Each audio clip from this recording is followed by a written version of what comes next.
inflamatorio, ya vimos cuáles son sus productos. Ahora vamos a ver el ácido riboso beta-noico, que también esto lo vimos cuando vimos la respuesta inmune, porque juega un rol importante también en la respuesta inmunológica, sobre todo cuando cesan los procesos inflamatorios. Sobre esto pueden actuar estas enzimas, la 5, la 12 y la 15 lipoxigenasas, y estos van a producir resolinas de la serie E, que juegan un rol importante en los procesos de reparación y determinación de los procesos inflamatorios. Estas resolinas de la serie E, porque es beta-noico, inhiben la transmigración de leucocitos, inducen la apoptosis de neutrófilos específicamente, y favorecen la fagocitosis de los cuerpos apoptóticos de los neutrófilos. Entonces, este ácido riboso beta-noico y produciendo resolinas va a producir un efecto básicamente antiinflamatorio. El ácido dolcoso hexanoico igualmente actúa sobre las mismas enzimas sobre él y van a producir protectinas D1 y neuroprotectina D1. ¿Sí? D porque es del glucoso y también las resolinas de la serie E. Entonces, las protectinas D1 y la neuroprotectina D1 tienen la transmigración, inducen la apoptosis y fagocitosis en neutrófilos, prácticamente los mismos efectos que la anterior, y las resolinas de la serie B inhiben la transmigración de polímeros nucleares, específicamente de neutrófilos. Entonces, creo que no hay mayor problema en eso, ya lo hemos visto esto, vamos a hacer un repasito. Entonces, el ácido riboso beta-noico puede tener un efecto antiinflamatorio, el arachidónico puede ser antiinflamatorio o proinflamatorio, dependiendo hacia dónde se desvíen sus rutas metabólicas, y recuerden que si se desvía hacia este efecto o hacia este efecto, va a depender del microambiente en el cual se encuentra. Y el ácido dolcoso hexanoico que tiene un efecto antiinflamatorio. Entonces, son las resolinas de la serie E, las lipoxinas, las proteinas y resolinas de la serie D. Ok, entonces tampoco creo que haya mucho problema. Entonces, estaría aquí. Ya vimos parte de toda esta ruta de activación a través de la proteína G activa, y ya vimos todos los ácidos poliinsaturados que se conocen a la fecha. El fosfato habíamos dicho que aumentaba la permeabilidad para el calcio, tanto a nivel del retículo endoplasmático rugoso como a nivel de la membrana celular. Entonces, al aumentar las concentraciones de calcio en intracellulares, van a producir muchos efectos, otros que el calcio per se puede activar la fosfolipasa 2 y por lo tanto producir ácidos grasos poliinsaturados.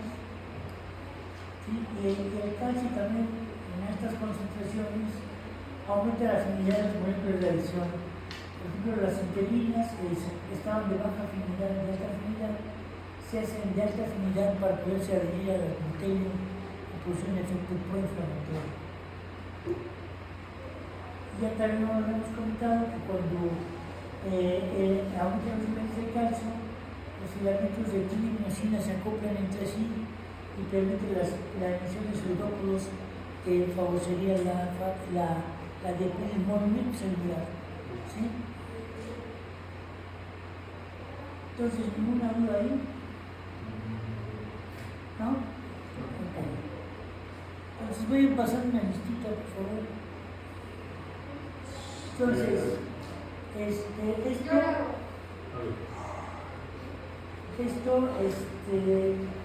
ya lo vimos todos estos puntos. Ahora ver todo el otro. Que los receptores de membrana pueden ser bloqueados. Es los mecanismos de acción de cualquier fármaco sobre los receptores de membrana. O sea, sabiendo ustedes sobre qué receptor actúa, pues pueden incluir los mecanismos de acción en determinada fármaco. Entonces, los mecanismos de acción farmacológica es inhibir aquí.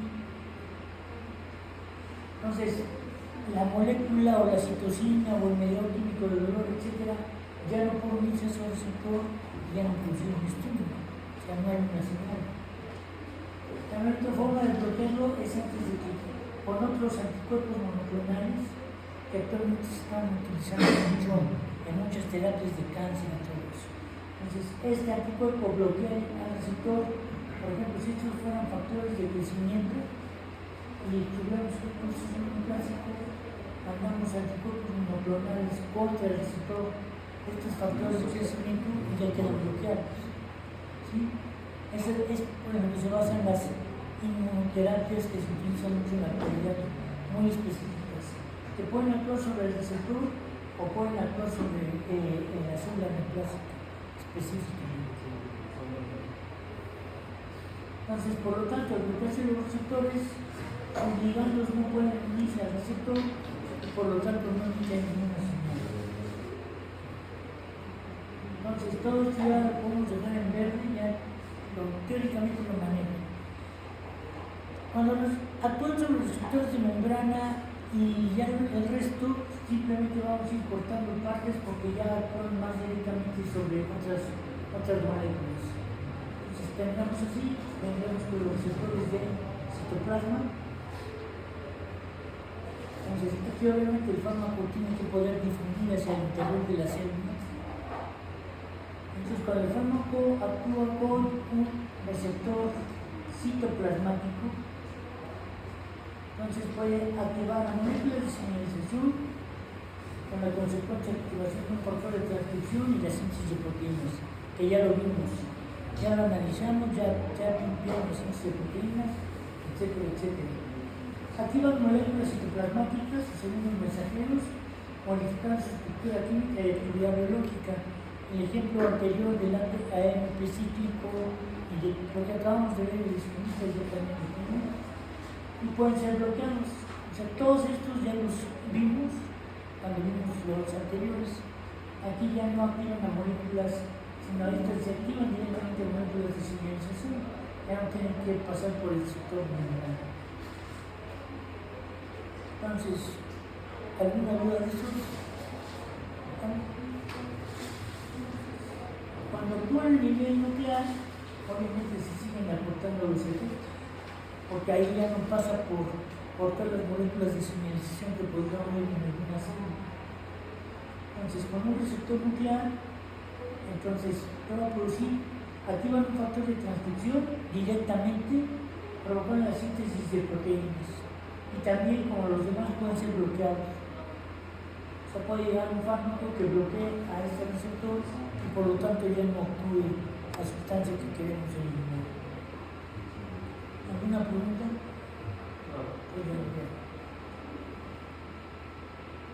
Entonces, y el otro es cuando actúan a nivel fuera de la célula. O sea, los fármacos pueden bloquear a receptores que están fuera de mi célula.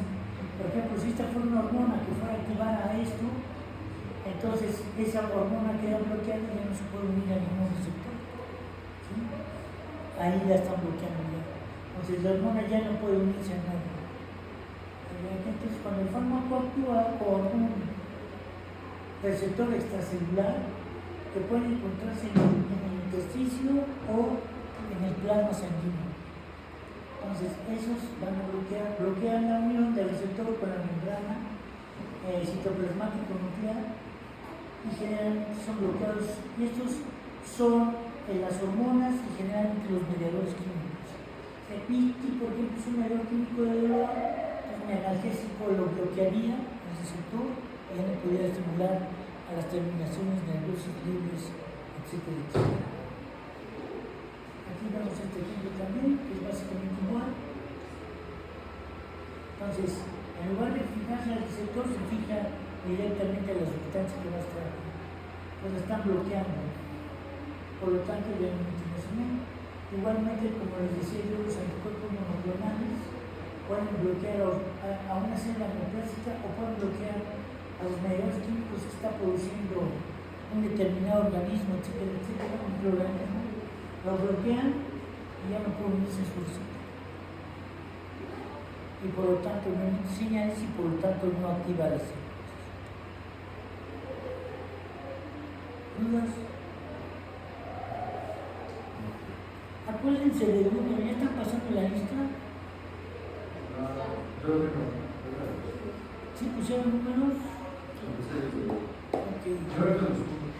Bueno, pero para que cada niño lo sepa, porque luego pasa el 1, el 2, ya no saben ni quién no son.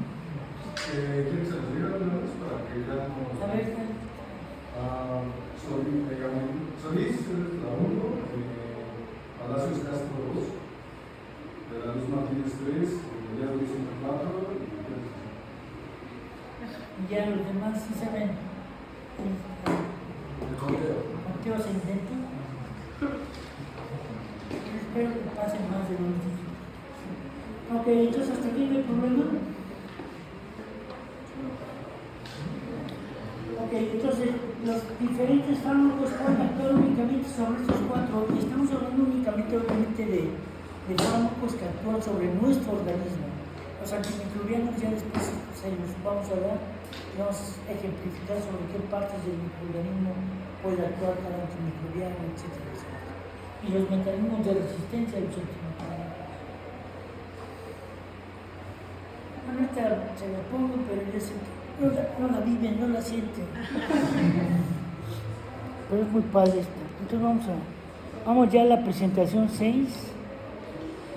Que esto, bueno, entonces, vamos a esto, la farmacodinámica estudia los mecanismos de acción de los fármacos y siempre el fármaco tiene que actuar con un determinado receptor para producir una determinada respuesta. ¿Sí?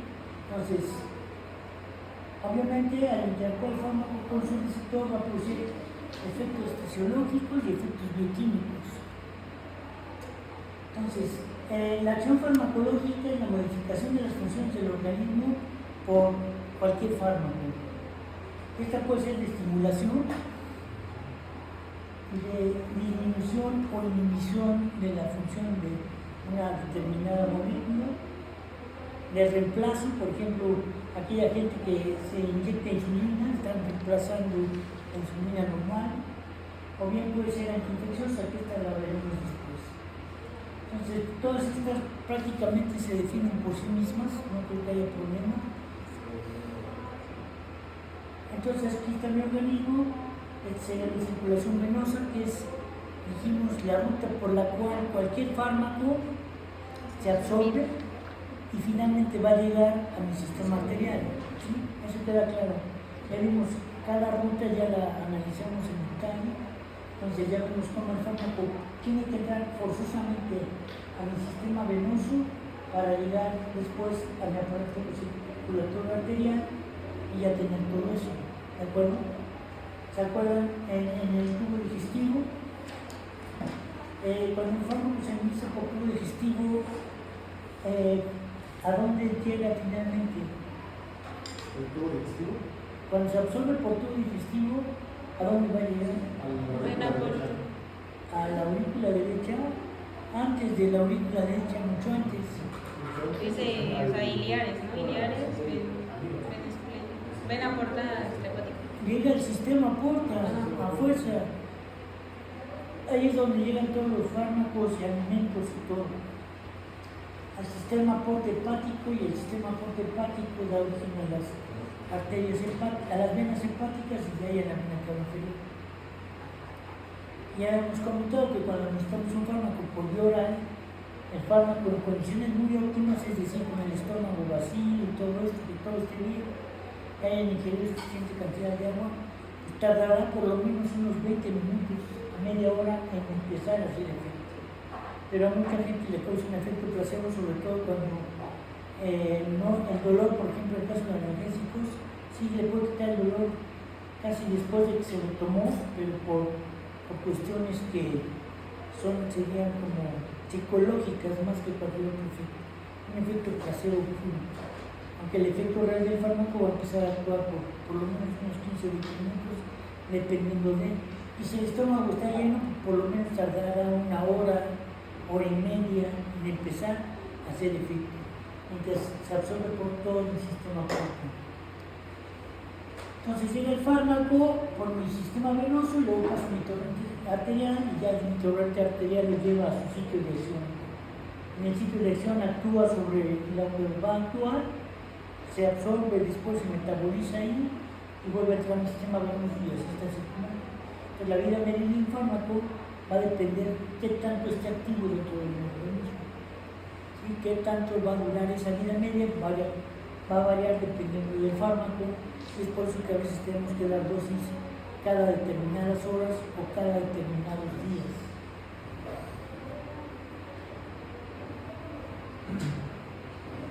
Y aquí es el sitio donde se lleva a cabo todo lo que acabamos de mencionar.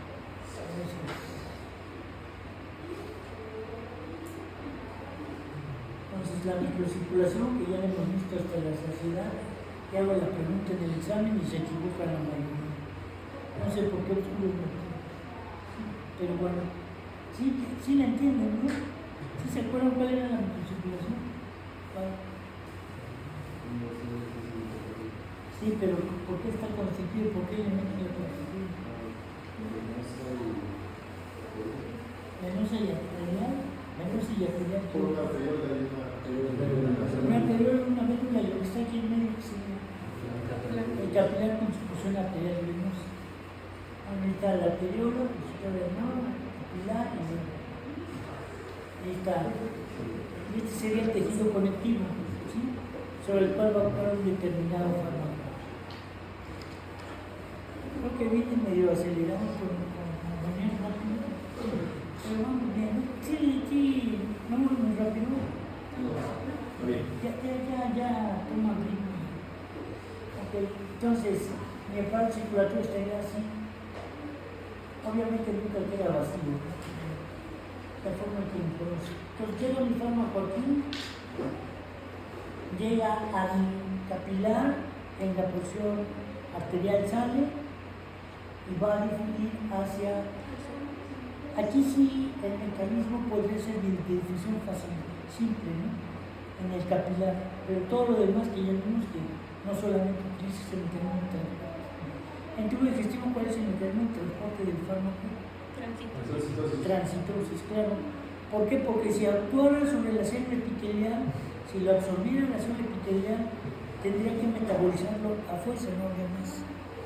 Entonces, aquí llega el fármaco puede actuar a este nivel, a nivel de membrana, ¿sí o no? ¿De la membrana celular? Sí. Obviamente sí, pero también puede ingresar a mi célula por receptor citoplasmático, etcétera, por un receptor nuclear. Entonces, independientemente si interactúa con la membrana o antes de integrar en mi célula, el fármaco sale y ya sale con cierto grado de biotransformación, con ciertos cambios que pueden ser mínimos y no significativos para su función, pero ya empieza a biotransformarse. Entonces, cada fármaco actuará sobre a nivel celular distinto o sobre las proteínas que están en el líquido intersticial. Termina el fármaco, está, difunde acá y actúa. Puede bañar a todas las células, pero como esta tiene un receptor específico que era el único que estaba en el pulmón, que este también puede ser. Entonces va a actuar sobre esa. Puede estar bañando a todas las células que están aquí, pero no va a actuar sobre ellas porque no tienen un receptor para ese determinado fármaco. ¿De acuerdo? Entonces, la interacción entre el fármaco y el receptor me va a crear una respuesta fisiológica, ¿sí? O bioquímica. Es decir, me va a crear una respuesta. Entonces, cuando un fármaco crea una respuesta se llama agonista. El fármaco interactúa con el receptor. Ya vimos las características del receptor, ¿sí? Entonces se llama agonista. Entonces, un agonista puede tener dos características distintivas. Tiene afinidad, que para unirse a un receptor específico, y tiene una actividad intrínseca, es decir, genera una respuesta semejante, por ejemplo, a un mediador químico de dolor. Aquí sería no semejante porque no hay fármacos que nos someten dolor, pero sí actuaría sobre el mismo receptor para bloquear la acción de la estimulación de las terminaciones nerviosas. Estas son definiciones que a mí no me gustan, pero Se las pongo porque siempre las preguntan, sobre todo en los extraordinarios. Agonista total o completo se unen a sus receptores que lo activan para lo máximo posible. El agonista parcial se une a sus receptores y produce una respuesta, pero por debajo de la máxima. ¿Ustedes cuál preferirían utilizar? En la mayor parte de los casos, pues el completo, ¿no? Aquí vemos esta etapa en donde está un polo en la membrana y está abierto. Entonces aquí yo tendría un agonista y un agonista inverso. ¿Sí? Por ejemplo, un agonista podría ser que me abriera el poro, el agonista inverso cerraría el poro. ¿Y cuál es uno y cuál es otro? Pues el que haya sido descubierto primero sería el agonista. Y el agonista inverso es el que haya sido descubierto después, que produce el efecto contrario del agonista normal. ¿Sí queda eso claro? Es un juego de palabras nada más. Pero agonista, porque muchas veces batalla mucho para entender eso. ¿Y cuál es el agonista inverso? ¿No? Pueden ser los dos son agonistas, nada más que producen efectos contrarios. ¿Sí? Aquí uno cierra y uno abre. Entonces, ¿cuál es el agonista original? Pues puede ser esto, puede ser esto. Puede ser el agonista inverso, pues puede ser esto, puede ser esto. Dependiendo cuál haya sido descubierto primero. ¿Está claro? Sí.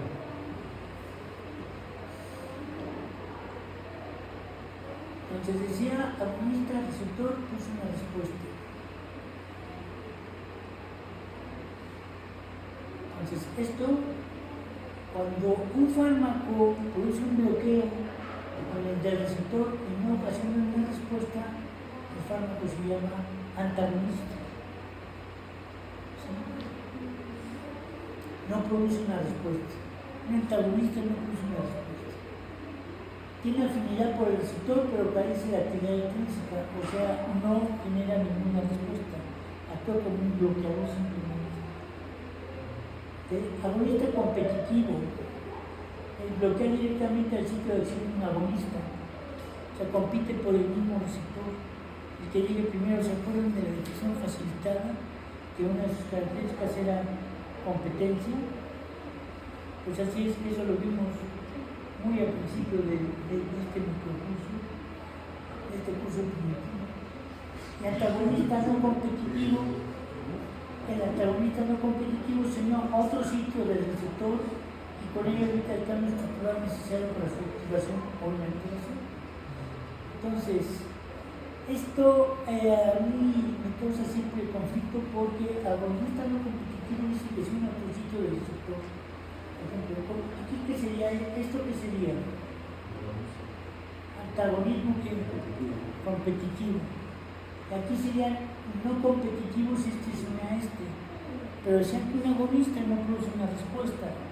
Pero si no produce una respuesta, ¿por qué bloquea la acción de este? Si está actuando sobre otro receptor distinto. De alguna manera modifica a este. Pero bueno, es un concepto farmacológico que así se maneja. ¿Sabe usted tiene otra información, doctor Giraí? ¿No? Ok. Entonces, pues, hasta ahí le vamos a dejar. ¿Está bien? ¿Te aclaré? Ok. Entonces, hay sin respuesta. Interacciones de medicamentos.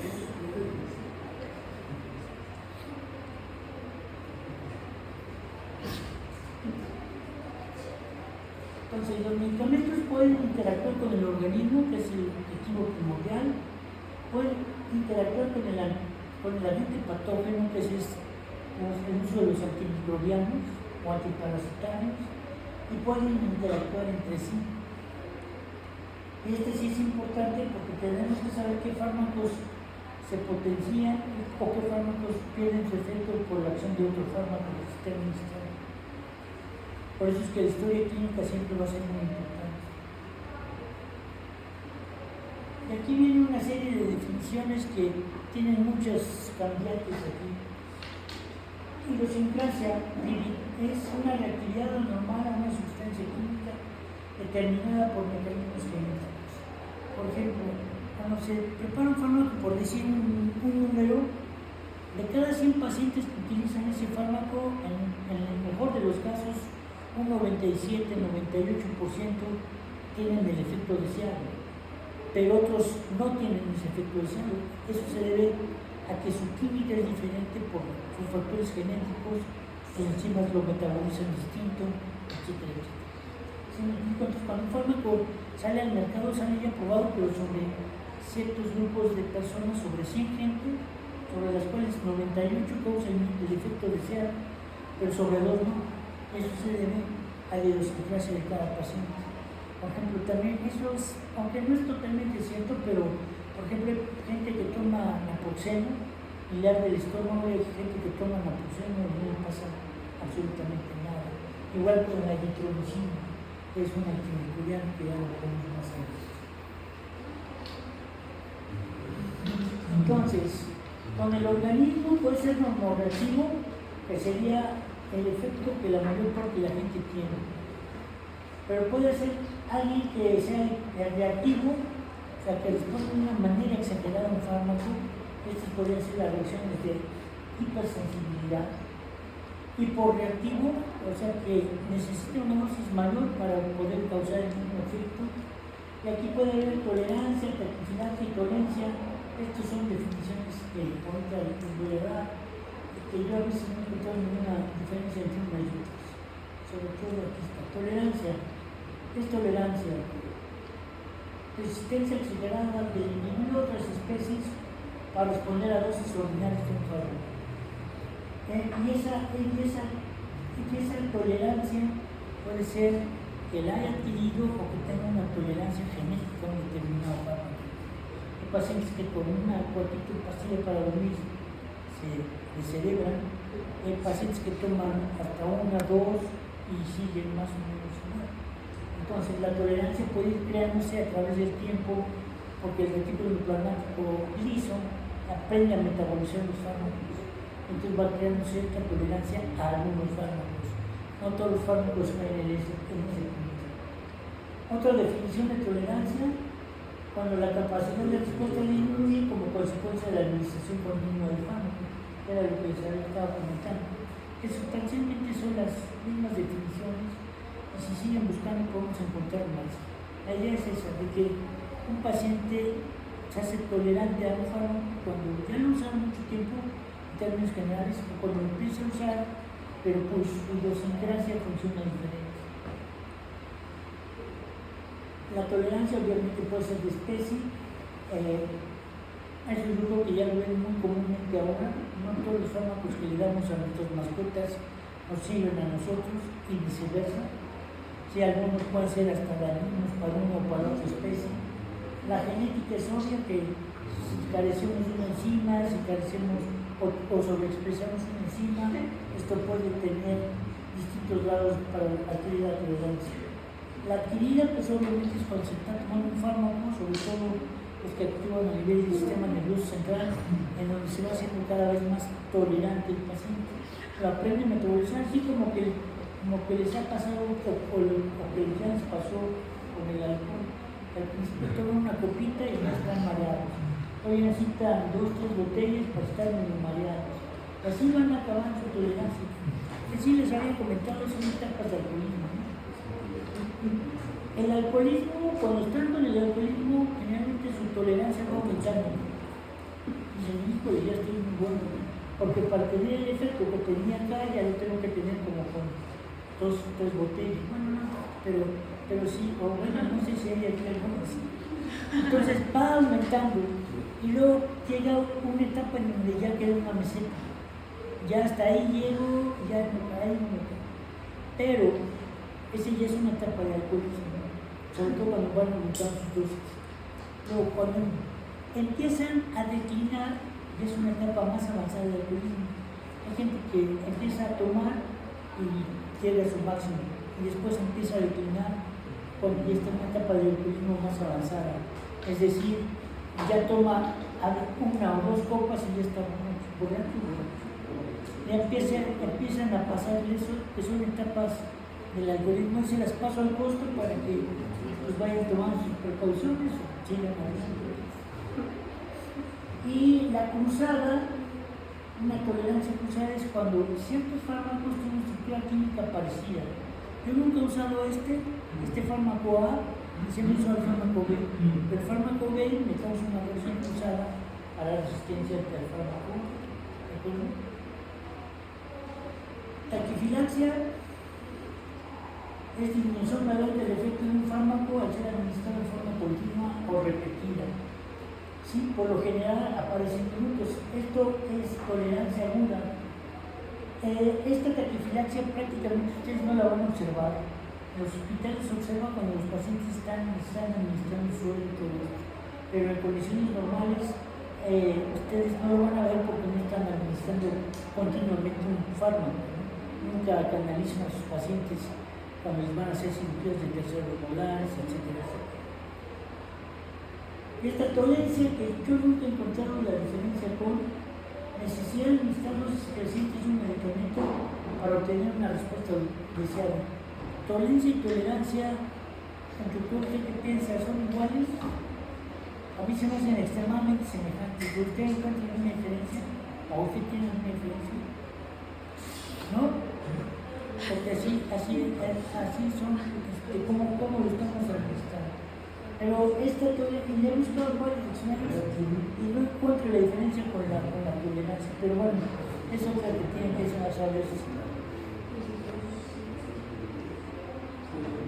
Interacciones medicamentosas con el organismo, ya comentamos, con el agente patógeno que vamos a verlo cuando veamos antimicrobianos, y entre sí, estas sí son importantes, ¿sí? Y las veremos específicamente. No sé si vean los fármacos con ustedes, pero bueno, lo que les puedan dar ahí es las que se tienen que cuidar. Por ejemplo, las penicilinas pueden tener reacciones cruzadas con otros fármacos que ya se las administrarán, etcétera, etcétera. Entonces, consecuencias del efecto de un medicamento por la administración simultánea de otro medicamento, ¿sí? Entonces, tienen que tener presentes esas interacciones farmacológicas que las pueden tener en su consultorio, ahí en una listita. Si hay caray, no le puedo mandar esto porque puede tener otro con esto otro que está tomando mi paciente.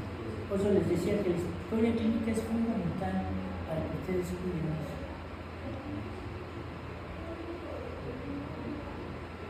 Entonces, puede ser sinergismo o antagonismo. Puede ser que se potencie la acción de un fármaco, o puede ser que se disminuya la acción de un fármaco por el empleo de otro. Sinergismo de suma, de potenciación y de adición. Dos analgésicos, ¿sí? Y antipiréticos. Entonces, uno tiene un efecto de 3 y otro tiene un efecto de 5. Y si los administro juntos, entonces tienen un efecto de 8, eso no hay mayor problema. El efecto de potenciación, yo tengo un fármaco con un efecto de 3 y otro con efecto de 5, pero se potencia cuando los uso juntos estos analgésicos que actúan, algunos de ellos a nivel del sistema nervioso central. Entonces aquí sí tengo una sinergia de potenciación. Esa es buena y mala si yo estoy interactuando con fármacos que actúan sobre el sistema nervioso central. Y la lesión son antigripales. Ahí tengo un analgésico, un antihistamínico y un antiviral. Pues simplemente voy a agregar. No le mando 3 fármacos diferentes, sino todo lo tengo en un solo fármaco. Sí, porque luego hay gente que les manda fármacos y que son diferentes presentaciones, pero se los dan igual, entonces el antagonismo, disminución o anulación de la acción de un fármaco por la administración de otro. Esto puede ser de mucho cuidado cuando mi paciente, por ejemplo, es cardiópata y yo no hablo del efecto de lo que está tomando para un buen funcionamiento del corazón. Los doctores los matan. Entonces tengo que tener mucho cuidado con esas interacciones farmacológicas.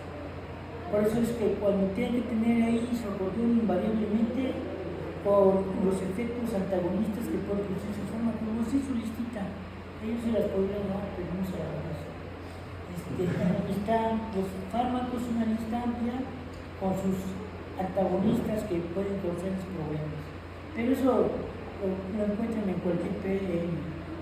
pero sí revísenlo antes de recetar, sobre todo si el paciente está tomando varios fármacos a la vez. ¿De acuerdo? La mayoría de los fármacos para su tranquilidad que utilizan los cirujanos dentistas generalmente no hacen muchos antagonismos con muchos fármacos. Pero bueno, puede darse el caso que sí. Características de los fármacos, ya lo hemos visto: afinidad, potencia, eficacia y actividad intrínseca. ¿Sí? Entonces, ahorita, afinidad pues es que se una rápidamente su receptor.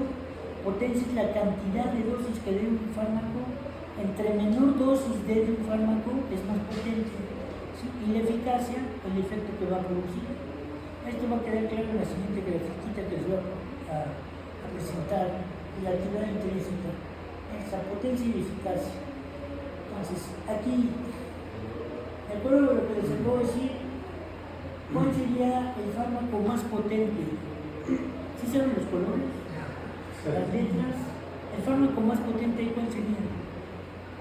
El fármaco más potente, El B. ¿Y el fármaco más eficaz? el AC. Casi están al mismo nivel. ¿Y entonces cuál darías? No, es que. No, la eficacia la supera. Es el A, La A daría. porque es más potente y Y es igual eficaz que el otro. Le administras menos dosis y te vas a tener los mismos efectos que el otro. Entonces sería la. Entonces ven con esa grafiquita eso de potencia y eficacia queda muy claro. ¿Sí? ¿Alguien tiene alguna duda? Ya quiero acabar esto. Esto va a ser el fármaco. Bueno. Receptores específicos. Los fármacos sí actúan sobre receptores específicos, que puede ser local o sistémico.